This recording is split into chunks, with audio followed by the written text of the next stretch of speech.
नमस्कार। आज हम एक बहुत ही दिलचस्प सफर पर चलने वाले हैं। प्राचीन भारत के उन नवाचारों की दुनिया में जो आज के मॉडर्न साइंस को भी टक्कर देते हैं। कभी सोचा है कि क्या हो अगर हमारी आज की सबसे बड़ी मुश्किलों का हल किसी ऐसे पुराने ब्लूप्रिंट में छुपा हो जिसे हम वक्त के साथ भूल गए? तो चलिए इस पड़ताल की शुरुआत एक बड़े सवाल से करते हैं। क्या हम ये मानकर बैठ गए हैं कि जो भी साइंटिफिक सोच है वो बस मॉडर्न जमाने से ही शुरू हुई है, या फिर हमारे प्राचीन ज्ञान में ऐसे जवाब छिपे हैं जिन्हें हम बस अब खोजना शुरू कर रहे हैं?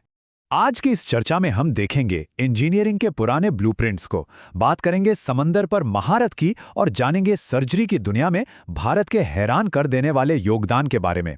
और आखिर में हम ये समझेंगे कि ये सारा ज्ञान आज हमारे लिए इतना जरूरी क्यों है। ठीक है, तो शुरू करते हैं। देखिए, मॉडर्न साइंस के बहुत से प्रिंसिपल्स जिन्हें हम आज जानते हैं, उनकी जड़ें असल में प्राचीन ज्ञान प्रणालियों में हैं। और कमाल की बात यह है कि हम उन्हें अब जाकर ठीक से समझना शुरू कर रहे हैं। ये सिर्फ फिलॉसफी नहीं थी, बल्कि सबूत और ऑब्जर्वेशन पर आधारित पक्के सिस्टम्स थे। तो चलिए अपने पहले बड़े टॉपिक पर आते हैं। हम ये देखने वाले हैं कि कैसे प्राचीन भारतीय मंदिरों की बनावट में एक ऐसी जबरदस्त इंजीनियरिंग छुपी थी जो उन्हें समय और प्रकृति दोनों की मार झेलने की ताकत देती थी। तो सोचिए जरा, उस जमाने के बिल्डर्स के सामने चैलेंज क्या था? उन्हें ऐसी जगहों पर बड़े बड़े पत्थर के स्ट्रक्चर बनाने थे जहां भूकंप आने का खतरा हमेशा बना रहता था, और वो भी ऐसे कि सदियों तक टिकें। तो उनका सल्यूशन क्या था? वो था वास्तुशास्त्र और शिल्पशास्त्र जैसे ग्रंथ। और ये सिर्फ कोई पूजा पाठ की किताबें नहीं थी, नहीं, ये तो प्रैक्टिकल इंजीनियरिंग कोड थे जो कंस्ट्रक्शन के हर एक पहलू पर गाइड करते थे। और उनकी तकनीकें तो एकदम कमाल की थीं। वो बिना गाड़े के पत्थरों को एक दूसरे में फंसाते थे, जिससे पूरी बिल्डिंग में एक फ्लेक्सिबिलिटी आती थी। टावरों को ऊपर की तरफ पतला बनाया जाता था, जिन्हें विमान कहते हैं, ताकि सेंटर ऑफ ग्रेविटी नीचे रहे। और सबसे बड़ी बात, भूकंप के झटकों को एब्जॉर्ब करने के लिए नींव में रेत का इस्तेमाल किया जाता था। ये सब उस जमाने के हिसाब से अविश्वसनीय रूप से एडवांस था। और ये प्रिंसिपल्स कितने काम के थे, इसका सबूत आज भी खड़ा है। 2001 में जब गुजरात में 7.7 की तीव्रता का भयानक भूकंप आया, तो 11वीं शताब्दी का मोढेरा सूर्य मंदिर लगभग बिना किसी नुकसान के खड़ा रहा, जबकि आसपास की कई मॉडर्न बिल्डिंग्स ढह गईं। जरा इस तुलना को देखिए, ये सच में हैरान करने वाली है। प्राचीन भारत में जो रेत की नींव इस्तेमाल होती थी, वो आज के बेस आइसोलेटर्स के ही सिद्धांत पर काम करती है, जो बिल्डिंग को जमीन के झटकों से अलग कर देती है। और मंदिरों के पतले टावर का डिजाइन, वो आज की गगनचुंबी इमारतों में इस्तेमाल होने वाले ट्यून्ड मास डैम्पर्स जैसा ही है। मतलब इंजीनियरिंग के आइडियाज हजारों साल पहले ही विकसित हो चुके थे।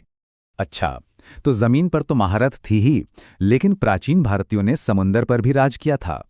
अब हम भारत के समुद्री इतिहास को देखेंगे, एक ऐसी विरासत जिसके बारे में हमारे स्रोत बताते हैं कि उसे जानबूझकर दबाया गया था और जिसे अब हम फिर से खोज रहे हैं।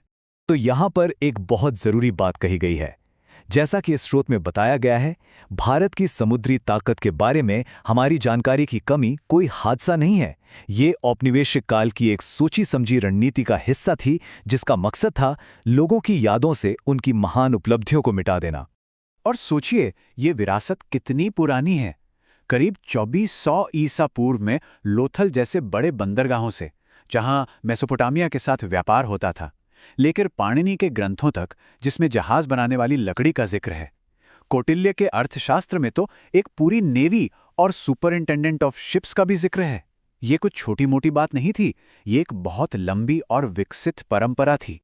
और बात सिर्फ यहीं खत्म नहीं होती, भाषा में भी इसके सबूत मिलते हैं।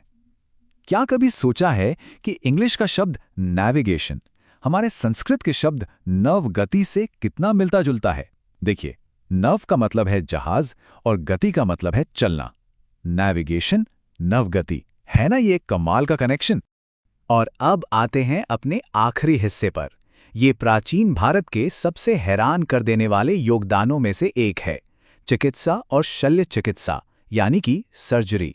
हम बात कर रहे हैं सुश्रुत की, जिन्हें आज दुनिया फादर ऑफ सर्जरी के नाम से जान रही है। लगभग 1000 ईसा पूर्व में उन्होंने सुश्रुत संहिता लिखी थी, जो एक ऐसा जबरदस्त सर्जिकल ग्रंथ है जिसमें 1120 बीमारियां, 121 सर्जिकल औजार और बहुत ही मुश्किल ऑपरेशनों का जिक्र है। सुश्रुत की असली प्रतिभा सिर्फ ऑपरेशन करने में नहीं थी, बल्कि सर्जनों को ट्रेन करने के तरीके में भी थी। उन्होंने असली इंसानों पर ऑपरेशन करने से पहले प्रैक्टिस के लिए तरह तरह के मॉडल बनाए थे। जैसा कि आप यहां देख सकते हैं, चीरा लगाने की प्रैक्टिस के लिए लौकी और खरबूजे, और सिलाई की प्रैक्टिस के लिए चमड़ा और कपड़ा। सोचिए, ये 3000 साल पहले की सर्जिकल सिमुलेशन थी। और उनका तरीका एकदम सिस्टमैटिक था। सर्जरी को 3 हिस्सों में बांटा गया था।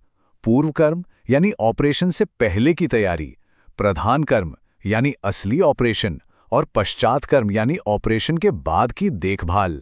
ये बिल्कुल वही प्री ऑप, ऑप और पोस्ट ऑप प्रोटोकॉल है जिसे आज भी दुनिया भर में फॉलो किया जाता है। और शायद उनका सबसे मशहूर योगदान दुनिया की पहली राइनोप्लास्टी यानी नाक को फिर से बनाने की सर्जरी।